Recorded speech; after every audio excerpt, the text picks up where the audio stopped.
Is coffee actually good for you? Should we all be starting our day with a cup? Or have most coffee drinkers just become addicts who simply need it in order to function? Coffee is currently reaching a 20-year high. In the United States, 67% of American adults drink it every single day. It's a 40% increase since 2004. But is it a good thing? Today I'm going to break down and we're going to look at the pros and the cons of coffee according to the science, find out once and for all if you should be drinking it. Let's go.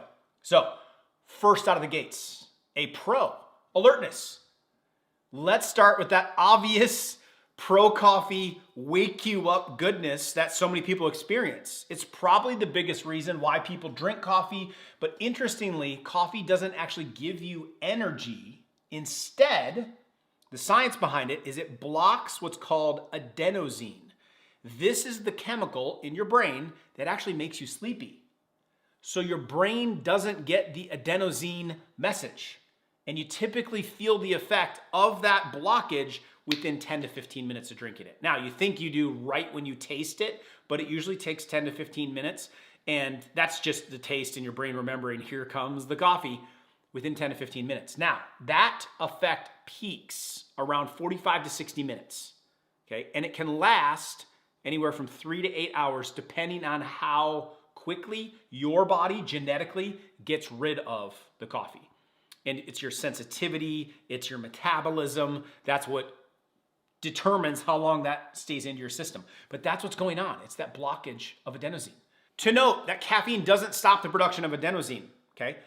It's just a dam that holds it up. And when it wears off, you get that extra sleepiness or a crash because all the adenosine lets loose. So the dam breaks, adenosine comes back into the brain. If you're not drinking quality enough coffee, or maybe if you're drinking way too much of it, then you get a bigger crash.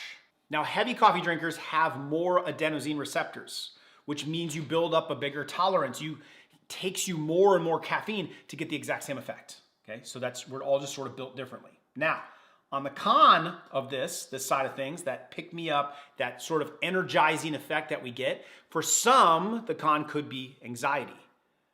While blocking adenosine triggers energy and helps improve focus, it can also trigger that fight or flight response in some people, depending on how sensitive and how your body responds to caffeine. In one study of people who experienced panic disorders, more than 50% of them experienced panic attacks after consuming caffeine. So versus only 1.7 of adults who didn't experience panic attacks having that sort of fight or flight response. The quality of the coffee can make an enormous difference here of having those jittery feelings. So some people though are triggered a bit more. And caffeine can also increase cortisol levels. That's the stress hormone. For some people, those symptoms are increased heart rate, kind of that jittery or trembling, muscle twitching, difficulty concentrating. Those are just some of the symptoms that can show up if your body's really sensitive to it, or you're drinking overly caffeinated or poor quality coffee. 1 8-ounce cup of black coffee typically has 100 or 200 milligrams in it. That's half of the FDA's maximum recommended amount in a day, which is 400 milligrams. So depending how strong you're making your coffee is going to determine how much to drink, okay?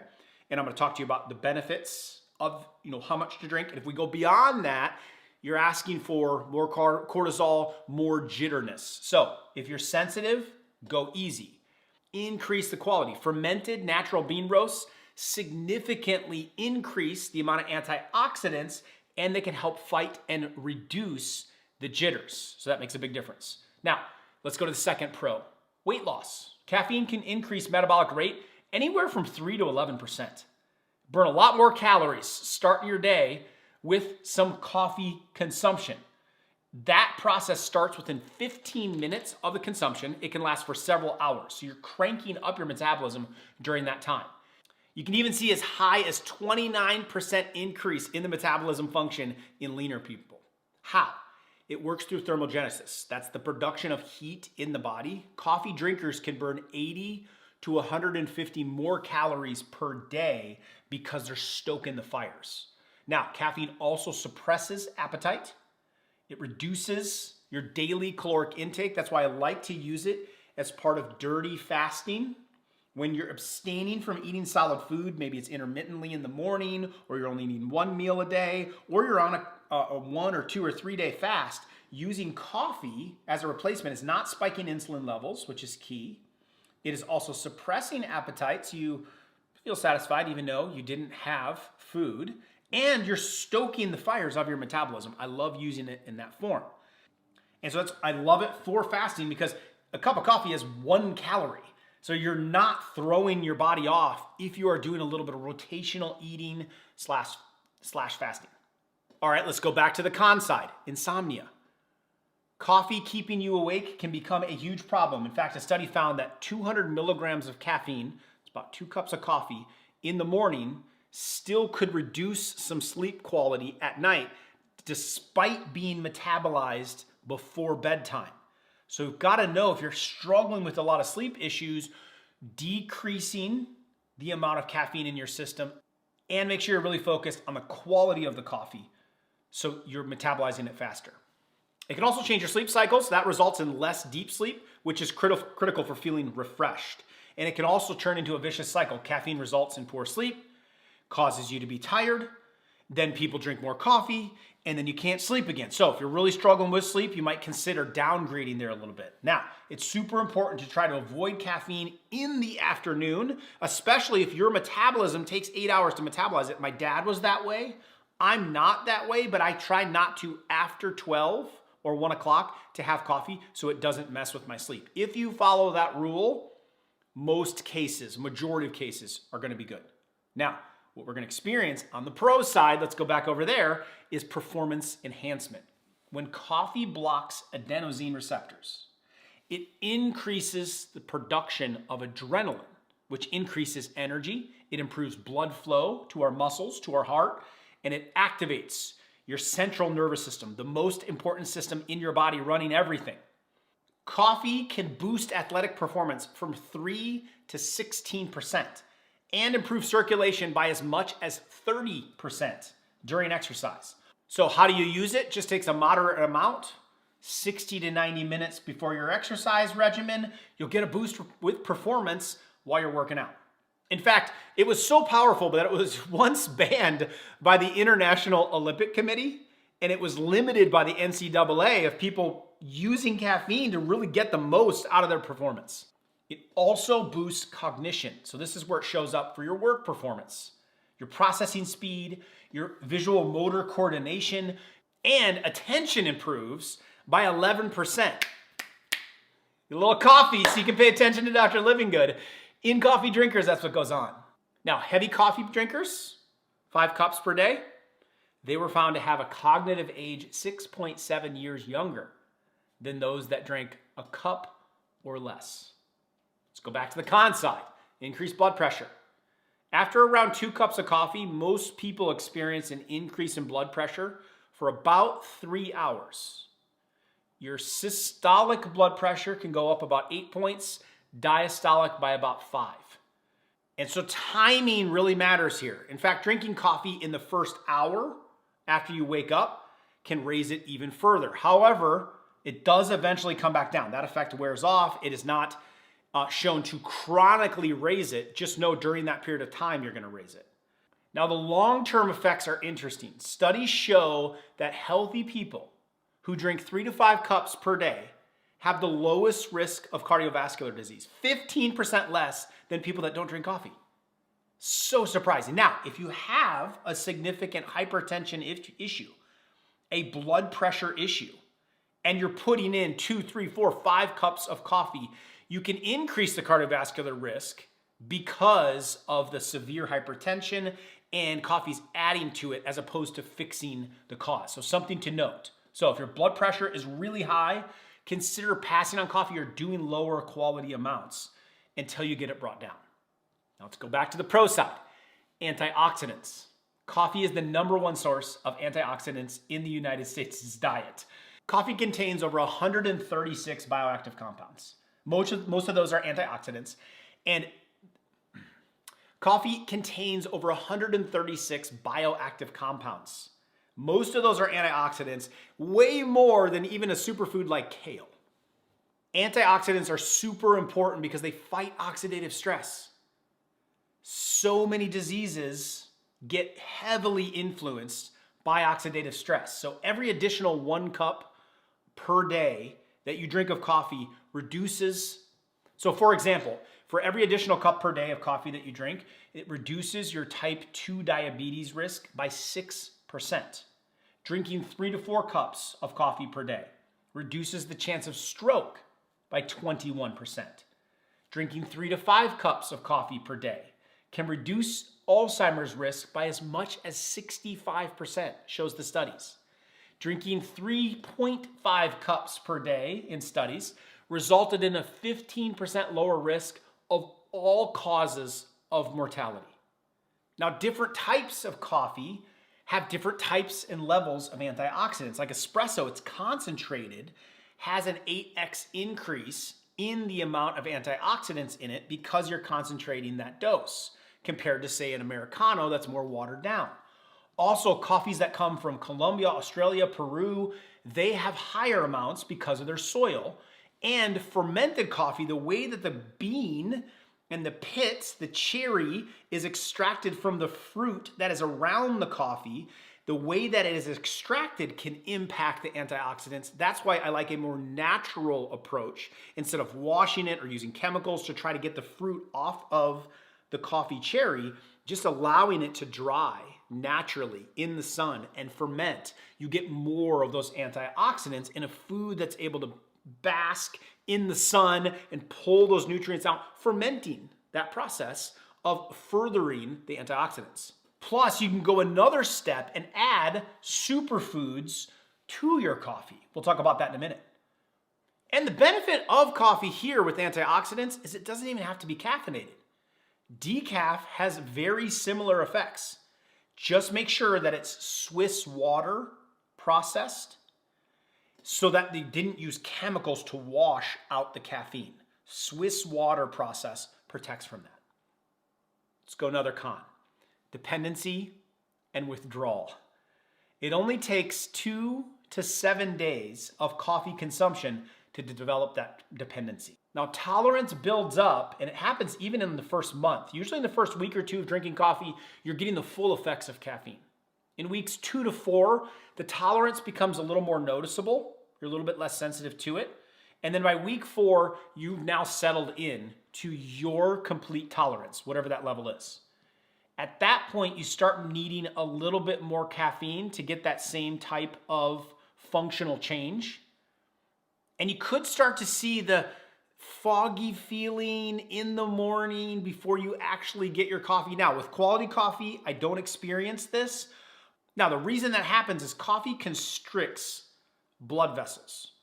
When caffeine is removed, they expand, and that can create some pain or begin even a little bit of fogginess. So that's what's going on in the brain with it. Now, other symptoms of withdrawals: fatigue, irritability, difficulty concentrating, depressed mood, anxiety, nausea. Onset of these usually start to happen within 12 to 24 hours. They peak at their intensity on the first day or 2. It could take up to 9 days to completely cut yourself off of coffee and get your brain reset back to non-reliance. So, the big question there, Dr. Livingood, which is it? Is coffee healthy? Yes, it can literally extend your life.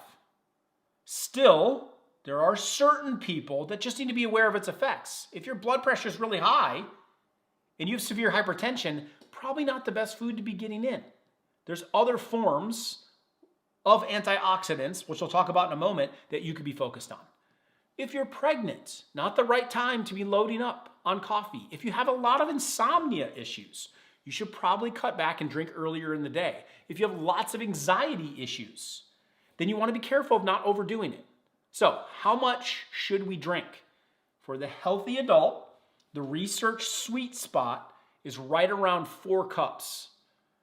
Going too much more than that doesn't show the health benefits and can kind of push you beyond the amount of caffeine in your system and really make you jittery, okay? But around 3 to 4 cups is where you're getting the most benefit for your brain, for your heart. Try not to drink it too late in the day. And the best way to drink it, go dark, go more black. If you're going to use any kind of sweetener, I recommend stevia or monk fruit. I use my collagen, where it's sort of a creamer without dairy, and I'm getting the monk fruit in there. That's the way I tend to sweeten it if I'm going to. You can use cream, just make sure there's no antibiotics and no hormones in that cream. So buy a quality half and half if you're gonna use it. The more conventional processed dairy is gonna introduce a lot of chemicals, and it can impact the antioxidant activity of the coffee. Avoid the fancy drinks. Anything that's light or sweetened, artificial sweeteners get you in a lot of trouble there.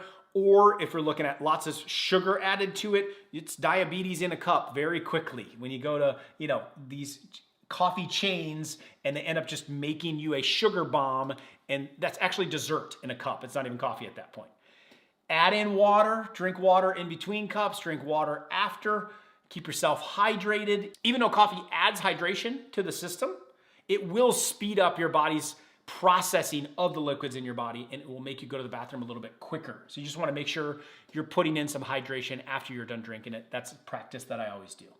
Make sure you choose the right kind of coffee. Shade grown, which means if they clear cut all of the trees, you eliminate the places for the birds to perch that are going to protect the coffee as it grows, as the cherry grows, because they're going to eat the bugs that are going to eat the crop.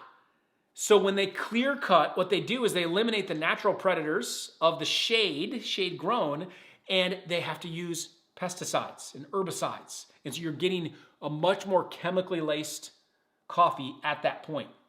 Shade grown, non-genetically modified, and then someone that has lab tested it for mold, mycotoxins, and those pesticides. And then ideally, as far as the processing of it, we don't want chemicals involved. We mentioned Swiss water process for decaf, but there is a natural fermentation process that allows the cherry and the fruit to ferment in the sun, and then you get the cherry off of it. You're getting more antioxidant kick from that, and you're getting less of the chemicals used. This is going to allow a lower inflammatory risk in the body. So I like to have it more naturally fermented and shade grown. Then you can always upgrade your cup by adding superfoods. This is one of my favorite health hacks. The number one superfood in the world that is also high in antioxidants, that has 92 different nutrients, 20 vitamins, 18 different amino acids, 46 total different antioxidants, 36 compounds that support healthy inflammatory responses. Moringa.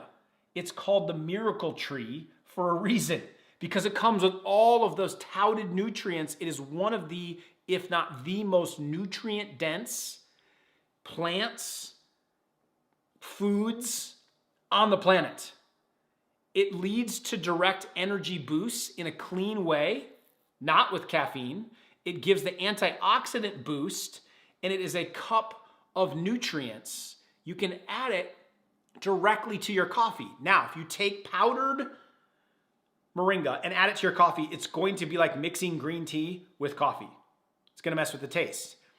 Even if you add a liquid version to it. So what I did when I created my coffee, I sourced shade grown, fermented, processed, low acid, mold tested coffee, and found that we're protected then from the pesticides and the herbicides. We're protected from the mold. We're not getting a sour stomach after we drink it. It's got high antioxidant content. It's going to prevent from those jitters, and it's going to taste full of flavor because of that fermentation process. And then we added moringa in that is tasteless, but you're getting the benefits of moringa in the coffee.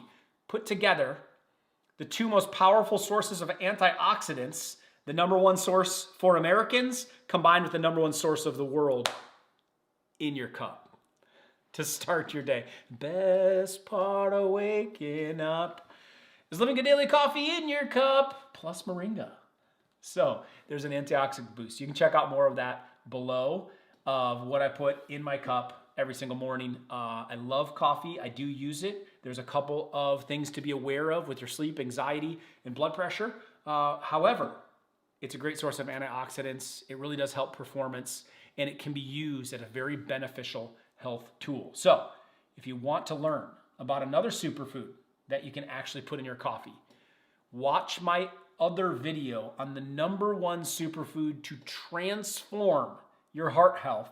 I love utilizing foods to our benefit because I really do believe it is the medicine that a lot of us are missing and needing. We just need to figure out how to get more goodness into our day in a convenient way.